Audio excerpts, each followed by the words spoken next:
Hi everyone, welcome to my channel and thank you for joining me today. In today's video, I'm going to be decorating my Faith Happy Planner. But before we start, let me introduce myself. My name is Gigi and I've always loved planning and decorating my planner. So in this channel, I share content about planner decorations, unboxings, some budgeting videos, including saving money through games and challenges when possible. If this sounds like your type of content, I would love for you to subscribe, give this video a thumbs up, and watch this video till the end. This way you will be able to help me grow in this platform. Thank you so much for supporting my content. Now let's go ahead and jump into today's video. Like I said, today I'm going to be decorating my Faith Planner, but before I take my pages out, let me just take this out of the way so I can show you what I'm going to be using for this decoration. And to start is going to be this sticker book from the Happy Planner. This one is Seasonal Floral. And I want to use this sticker book, or these are the pages that I want to use. I have this one marked. I'm second questioning myself now, but this is what I have marked for this decoration. And because I am second guessing myself with it, I think the color that I had in mind was going to be this color right here. So I think that's what I'm going to do. Let me see.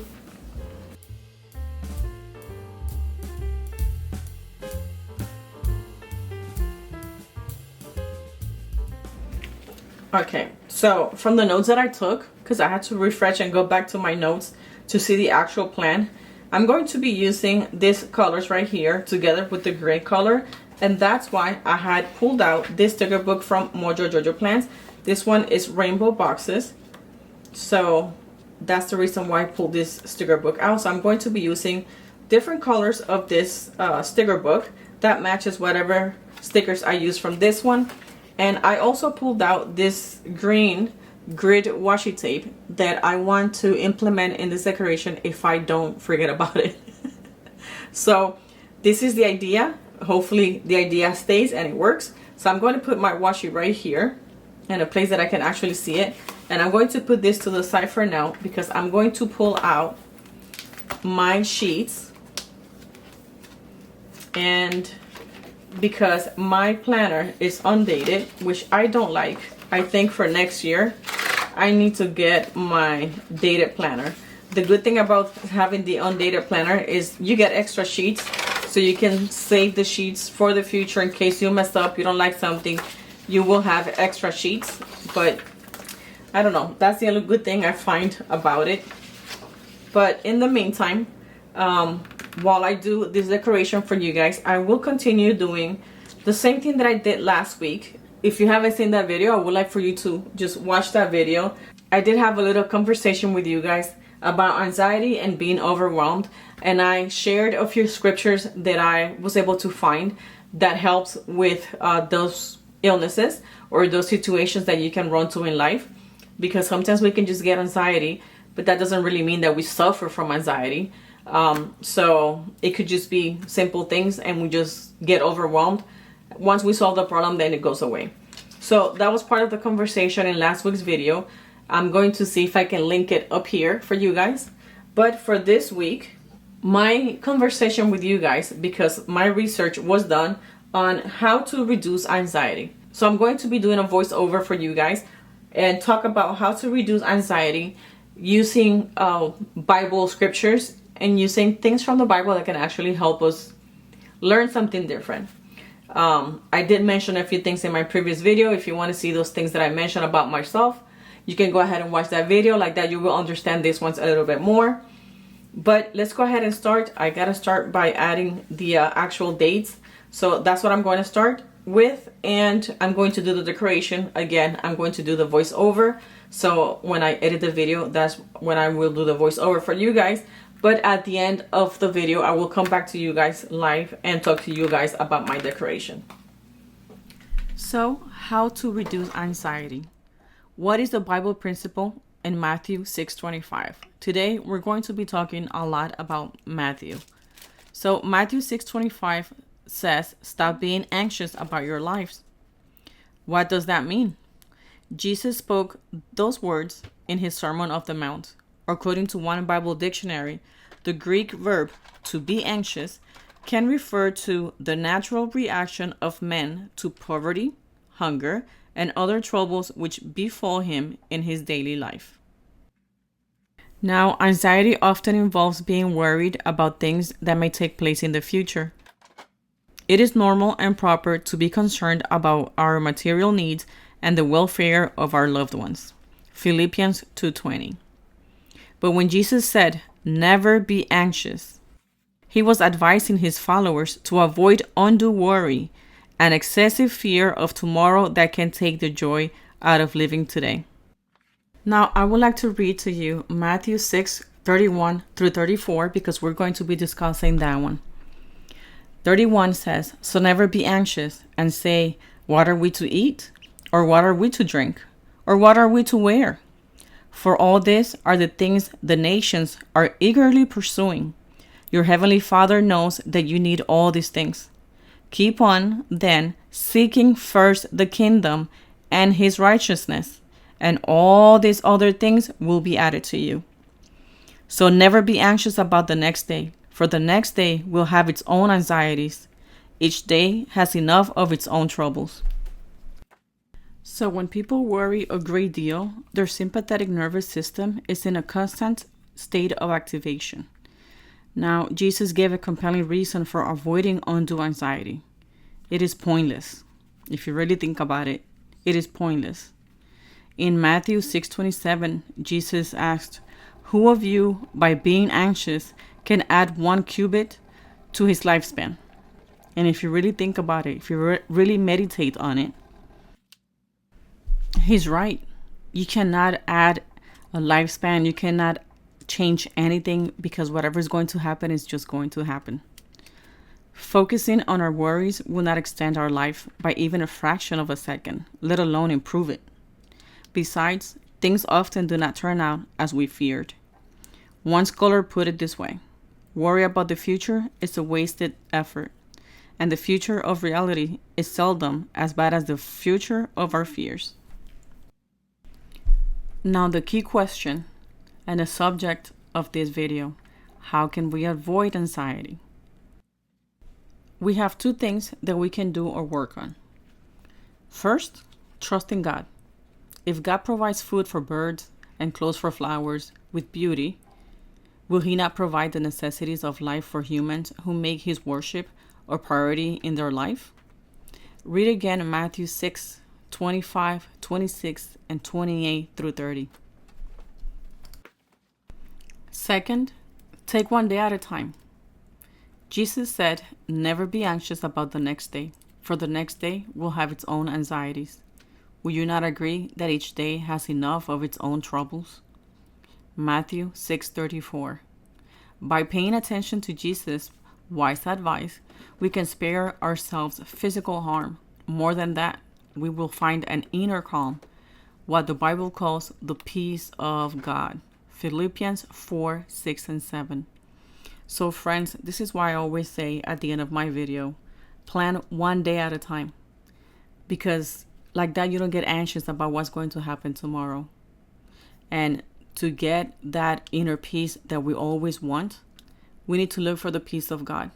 Philippians 4:6 and 7 is a scripture that we talked about last week in last week's video. If you haven't seen that video, I really recommend for you to watch that video because we really dig into the Philippians 4:6.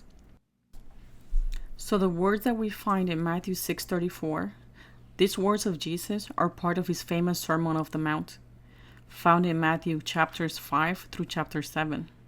In his sermon, Jesus explained that undue anxiety cannot improve or extend our life. He also said that when we put God first in our life, we do not need to be overly anxious about tomorrow. God cares for the plants and animals, and he will also care for those who serve him. In modern life, anxiety can still feel overwhelming. Many people are anxious about their future, health, relationships, and financial stability. But the message of Matthew is clear. Anxiety often comes from a place of fear, doubt, or control. Jesus invites us to trust God's provision, live in the present, and prioritize our relationship with Him. If we truly believe that God knows our needs and that He cares deeply for us, it can shift our mindset from fear to faith. Just like the birds and flowers, we are part of God's creation, and He is faithful to care for us. Anxiety today is more pervasive than ever. With the constant bombardment of information, social pressure, and the complexities of modern life, it is no surprise that so many people feel overwhelmed. While Matthew 6 offers timeless wisdom, the reality of today's world adds layers of complexity to how we experience anxiety. Let's dive into some of the factors that contribute to anxiety today and how the message of this passage might apply in our context. First, we have information overload and social media. How it leads to anxiety. The internet and social media have made it easier to stay connected, but also more difficult to unplug. The constant stream of news, opinions, and updates creates a sense of urgency and fear of missing out. Social comparison is also a big factor. Seeing curated perfect versions of others' lives can make people feel inadequate or worried about their own life. This passage teaches us to focus on the present and trust God to provide, rather than constantly worrying about everything we see or hear. It encourages us to shift our attention away from what others are doing and focus on our own relationship with God, believing that He will provide for us as He provides for the birds and flowers. Please excuse any noise that you hear. My husband is cutting the grass.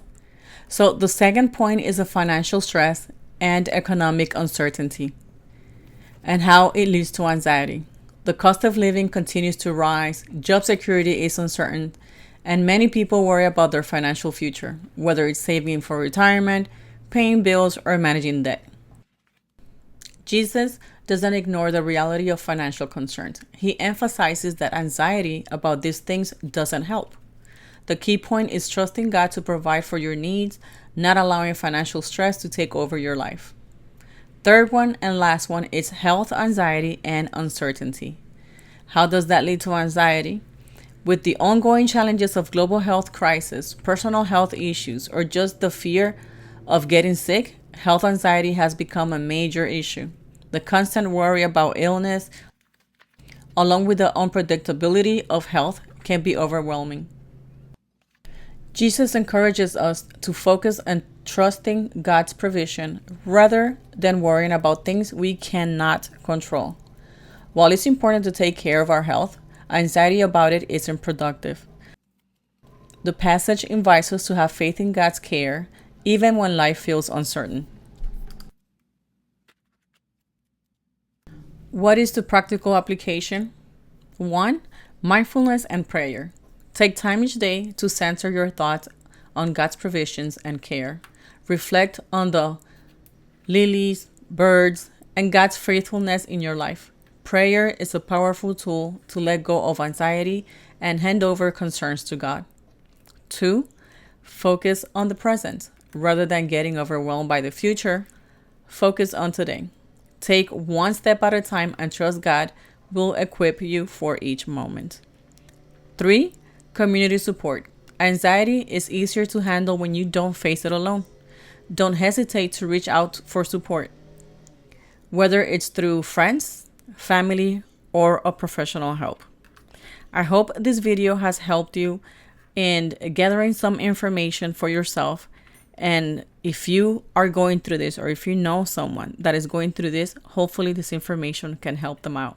Now let's return to our video.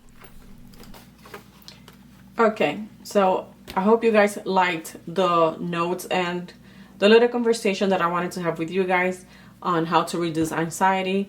These are things that they have helped me out. So I hope it does help you out, or maybe someone that you know. So if you want to share this video, I'll be more than happy for you to share this video with somebody that might be able to get some useful information of what I just said.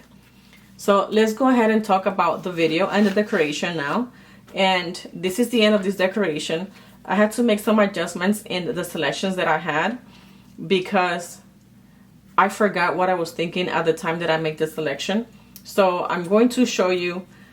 I kept the idea of using this sticker book, Seasonal Florals, from the Happy Planner, and this was the original sticker book that I was going to use, rainbow journaling boxes.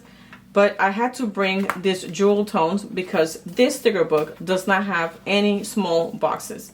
Everything that this sticker book has is big, long boxes, and they are all lined. That's why it's called journaling. So I needed some small boxes for the small places, and I needed boxes with no lines. So that's why I brought this jewel tones sticker book, also from Mojo Jojo Plans. And this was the one that I was able to find a color that matches some of these florals here. So that's why I made that little change, just so I can add the small boxes.